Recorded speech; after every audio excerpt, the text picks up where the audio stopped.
wanted to welcome you and acknowledge the school that came here from Portland this morning. Sunnyside, with a whole group to stand here with you outside in the rain until you can all get inside to where there's seats waiting for you and also some overflow seating.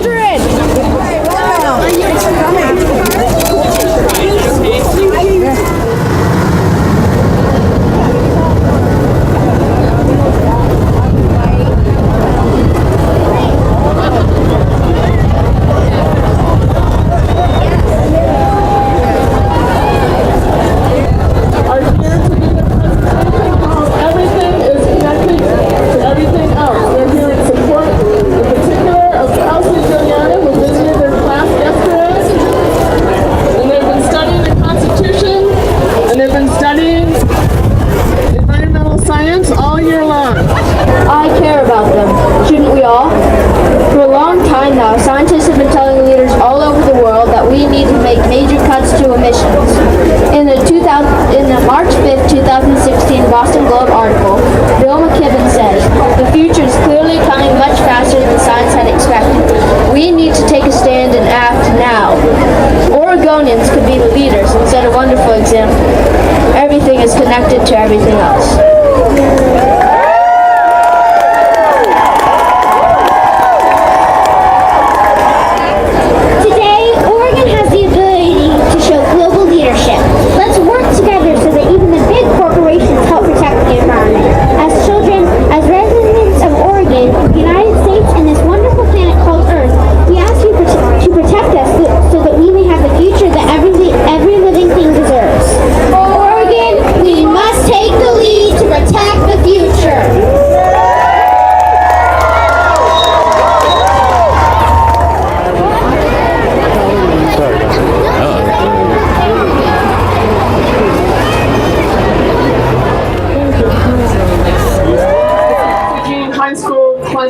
And they would like to share their thoughts with you. Hi folks, I'm Wesley Georgie. I'm a sophomore at South, and this year I co-founded a club called EG350 at South Eugene with Karina and Sage, and basically we testify at city council meetings for Eugene's climate recovery ordinance, trying to get it implemented further. We write letters to the editor to promote climate action, and we participate in marches and events all over. So we're really happy that you're here today, and we're really proud to be representing these plaintiffs inside. I just want to say I'm so glad to see you all here backing up the youth, because we're the ones that are going to be dealing with climate change, and this is a huge deal. We are making history today.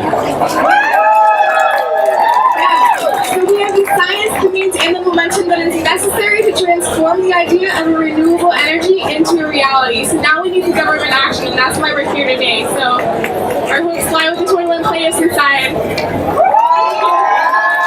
Yeah, so I would just like to say a few words about divestment at the University of Oregon. I'm not one of the main coordinators of the campaign. I know they're here, but they're farther up the line doing really great work. I have been sitting in at Johnson Hall with a group of really amazing students who are all pushing for divestment of fossil fuels at the University of Oregon.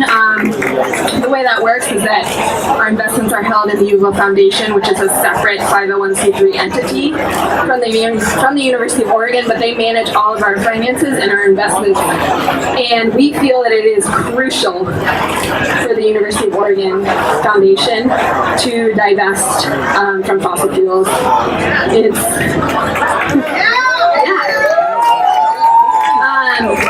This is really important to delegitimize the fossil fuel industry, and also it connects us with a global movement to divest from fossil fuels. Schools, universities, cities, counties around the world are doing this, and it needs to happen here as well. So that's all I have to say. You can also join us. We'll be in Johnson Hall from 9 to 5 through the end of the term, and I believe that we will be continuing to sit in at Johnson Hall until President Schill makes a statement in support of divestment. Thanks.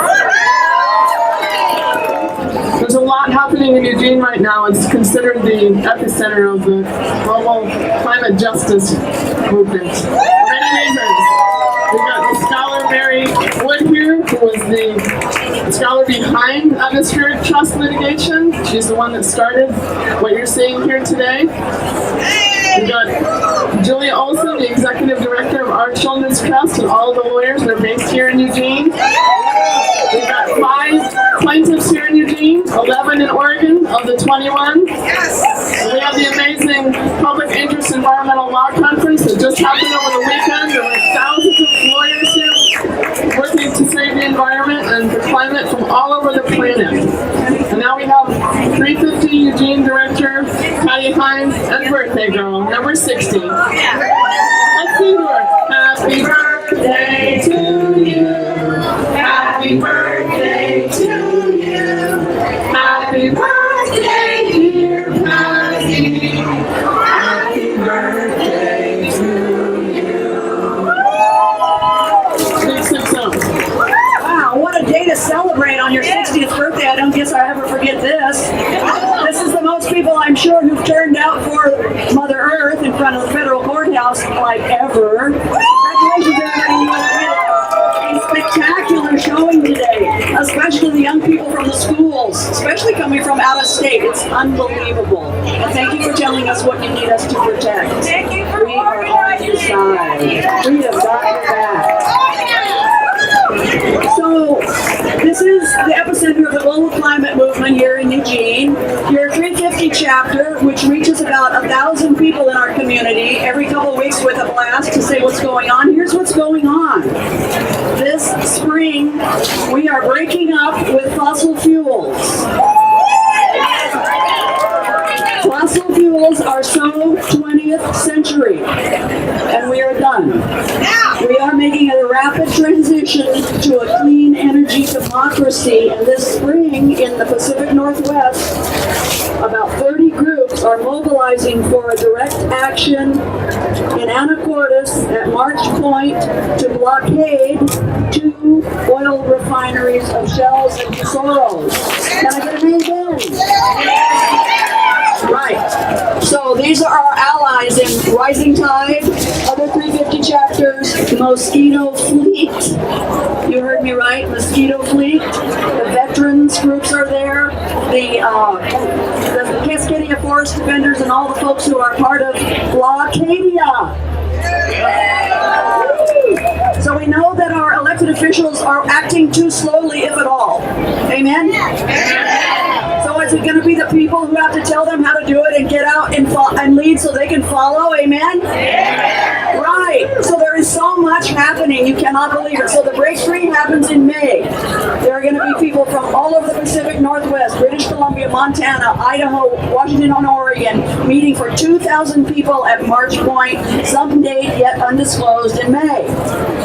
Before that, your coalition of activists against this liquefied natural gas that's a pipeline down in southern Oregon. Who's heard of the Pacific Connector Pipeline and the Jordan Cove Energy Pipeline? Say boo. Right. So this will be the only LNG terminal on the entire West Coast, including Canada, if they get it through. What does Senator Markley say about that?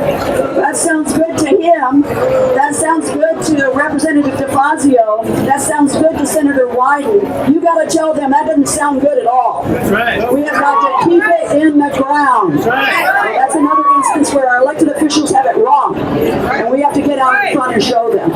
So the resistance to the LNG project is gigantic. That coalition is also statewide. And the minute that the Federal Energy Regulation Commission says, yeah, that sounds good to us, we're hitting the streets. We are hitting the streets. So that 232-mile pipeline through the most beautiful public forest in southern Oregon and goes through 400 waterways that are salmon-bearing streams, we say no to that. What do we say? No! All right, folks, so those are the main things that are happening. We also were very active in the legislative session this year, almost got a cap and dividend bill through. They were too scared to pass it. Next year we're going to kick their ass. So, it's my birthday and I get to say what I want. So, not only do we have these amazing people, and you guys are really, you are it. This is why we're going to make this happen. We also have the other co-founder founder of 350 Eugene, who is Mary DeMacher, art director for the chapter, art teacher, and climate mom extraordinaire. She's the one who got all the kids here. Let's give her a round of applause. Thanks, everybody. I love you. Okay, I want to correct that. I did not get the kids here. The thing that got the kids here, the people that got the kids here are those 21 plaintiffs who are inside, including Kelsey Juliana. Who loves Kelsey here? Do we love Kelsey? I have an idea.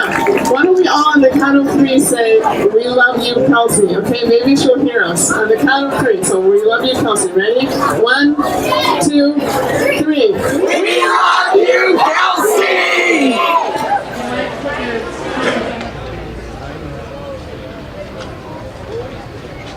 All of the oil and gas companies are the ones like causing all of So if this fails, you'll join the next lawsuit? Yeah. All right.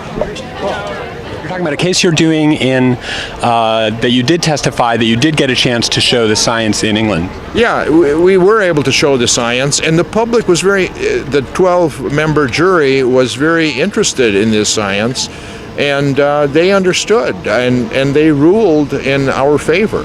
Now, this is a much bigger case, because this has got to be the start of the global solution. Yeah, I hope that we can present the science, because the science has become crystal clear, although the public is not that well informed about it. So do you think that case in the UK, do you think that helped inform the public a lot? Well, it did, because that was the case that turned Britain, made them decide no more coal for electricity. And they've moved rapidly to move off of coal. So it was useful, but that's Britain is now only like 1 or 2% of global emissions. But that's why we've got to get the U.S., now the second biggest emitter, but the biggest emitter integrated over time. We've got to get the U.S. to exercise leadership, because we're responsible for more than 25% of the stuff up there. The second nation, China, is only 10%. So we're really the biggest contributor. It's got to start here. And you've been working on this for so long. Do you ever get discouraged? How do you keep going? Well, look, we've only got one planet that supports life, and it's a remarkable planet and remarkable life on it. Of course, it's worth some damage has already occurred, and there's going to be some more, but we can still save most things, and if we get moving soon. Thank you very much.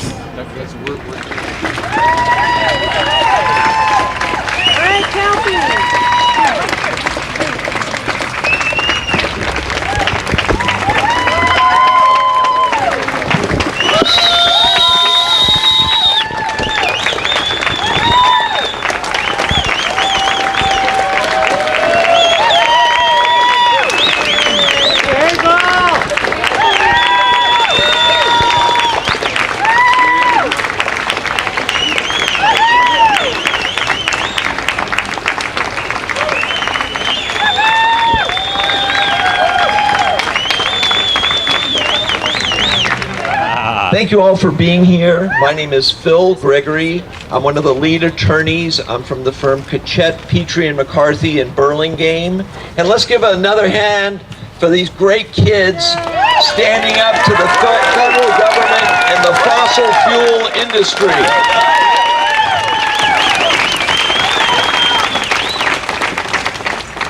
What occurred today was extraordinary. We were able to bring a landmark constitutional case and argue it before a federal court, showing uncontradicted evidence that these children and our posterity, protected by the Constitution, are facing a horrible climate crisis. And we believe the remedy is not with Congress, it's not with this president, it's with this court.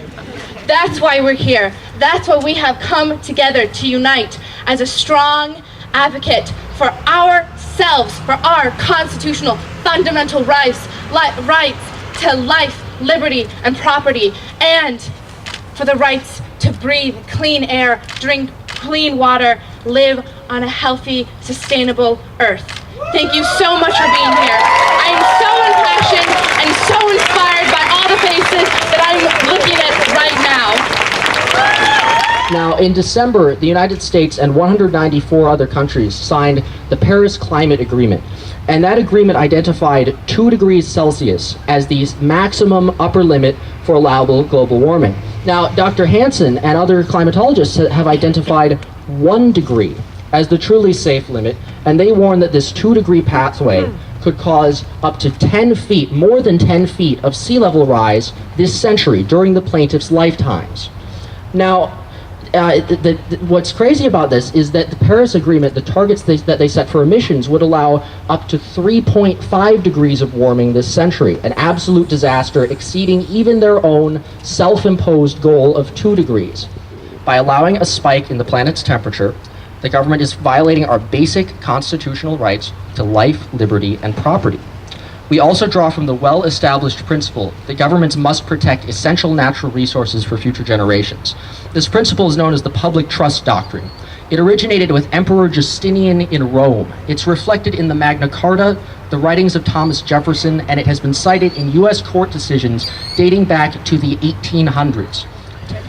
The federal government and fossil fuel industry has known for over 50 years that their actions and the burning of fossil fuels would result in destabilizing the Earth's climate system. In spite of that knowledge, they promoted, permitted, and subsidized the fossil fuel industry. They have violated the rights of my generation and future generations to live on a planet with a stable, healthy climate and atmosphere.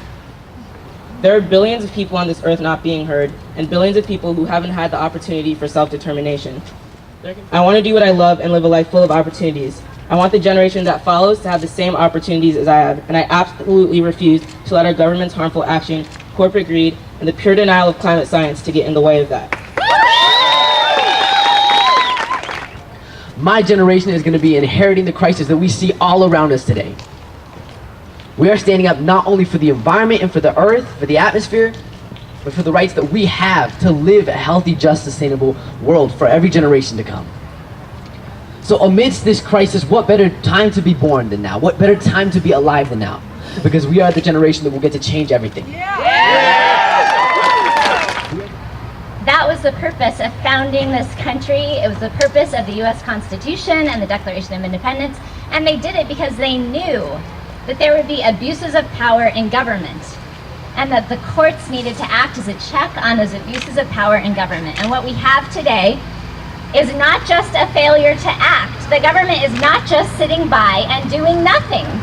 They are doing everything to cause this problem. They are permitting extraction. 30% of our fossil fuels come from federal public lands.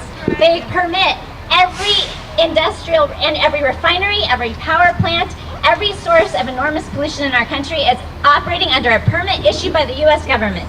Every transport of fossil fuels across state lines and internationally, imports and exports, every single bit of that is permitted and authorized and subsidized and funded by the U.S. federal government. And I just want to remind everyone that when we march in the streets and when we lobby Congress and when we do acts of civil disobedience and everything else, those are democratic acts. But this is also what democracy looks like. So thank you. I just want to thank everyone for coming today. It's amazing to have the support, and we're going to be moving forward, and we're excited to have you all with us. Well, what's clear is, you know, the congressional and executive branches are not doing their job. And to get them to do it, I think the public has to get involved. And this is one of the 2 crucial things that has to happen. This is the first thing. We have to get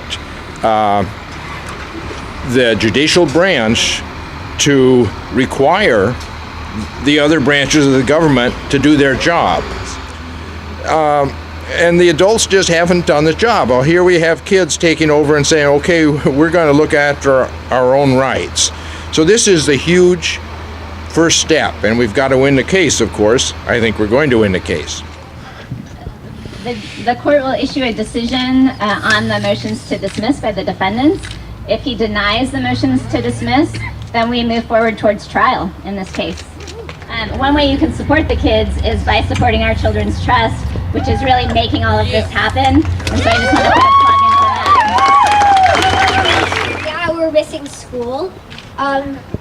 you know, it was a little bit boring to sit in that case for 2 hours. So we're spending our time doing this while our government and adults aren't doing anything and are standing by.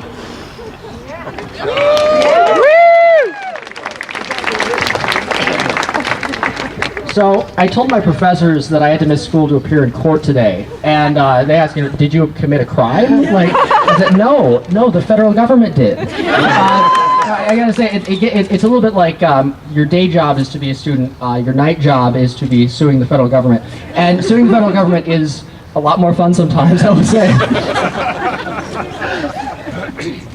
Oh, sorry, buddy. I just want to say one more thing, that throughout history, looking back in time, that being in the courts and lobbying and being in the courts has been gone hand in hand with rallying in the streets. And throughout movements in history, we have seen this formula work. So we are seeing young people all over the world standing up for justice in our streets, marching, taking action as individuals, and also bringing these lawsuits are incredibly important to the courts. So we need action from every single person on the planet. This is not just on us, this is not just on you, this is not just on the government. We are the leaders, but we need every single person to begin to take action in our lives, in our communities, in our courts, and in our streets. Thank you.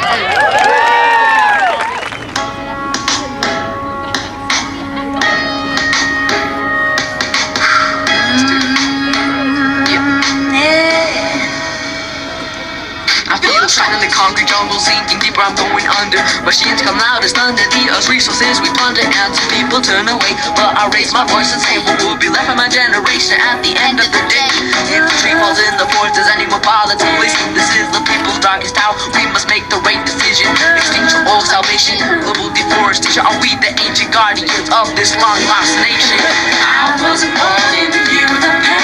I was born in the year of the concrete block. Break these locks and chains. We can break them. Break these locks and chains. Come on, yeah. I wasn't born in the year of the pen. I was born in the year of the concrete block. Break these locks and chains. We can break them. Break these locks and chains. So let's break them. We slash and we burn. What will we ever learn? The forest catches fire. A small part of us will burn. I'm not the Lorax, but I still speak for the trees. The survival of our forest depends on you and me. Look into the eyes of our children. You will see the beauty of the world within them. Cause as I fade into the sunset, the trees will surround me. Climb into the branches and feel life so profoundly. I burn into the skull of the part of the land. When I climb into a tree, I hold a flower in my hand. One with the earth, and one with the land. We hold the future of our earth in all of our hands. I'll stand tall like a tree in the forest that I love. To protect my only home, to protect all that I love. Don't cut down the tree. Don't destroy my only home. Don't cut down my forest. Leave us alone. I was born in the year of the pen. I was born in the year of the concrete block. We can break these locks and chains. We can break these locks and chains. I wasn't born in the year of the pen. I was born in the year of the concrete block. We can break these locks and chains. We can break them. We can break these locks and chains. So let's break them. I wasn't born in the year of the pen. I was born in the year of the concrete block. We can break these locks and chains. We can break them. We can break these locks and chains. Come on, yeah. I wasn't born in the year of the pen. I was born in the year of the concrete block. We can break these locks and chains. We can break them. We can break these locks and chains. So let's break them. We slash and we burn. What will we ever learn? The forest catches fire. A small part of us will burn. I'm not the Lorax, but I still speak for the trees. The survival of our forest depends on you and me. Look into the eyes of our children. You will see the beauty of the world within them. Cause as I fade into the sunset, the trees will surround me. Climb into the branches and feel life so profoundly. I burn into the skull of the part of the land. When I climb into a tree, I hold a flower in my hand. One with the earth, and one with the land. We hold the future of our earth in all of our hands. I'll stand tall like a tree in the forest that I love. To protect my only home, to protect all that I love. Don't cut down the tree. Don't destroy my only home.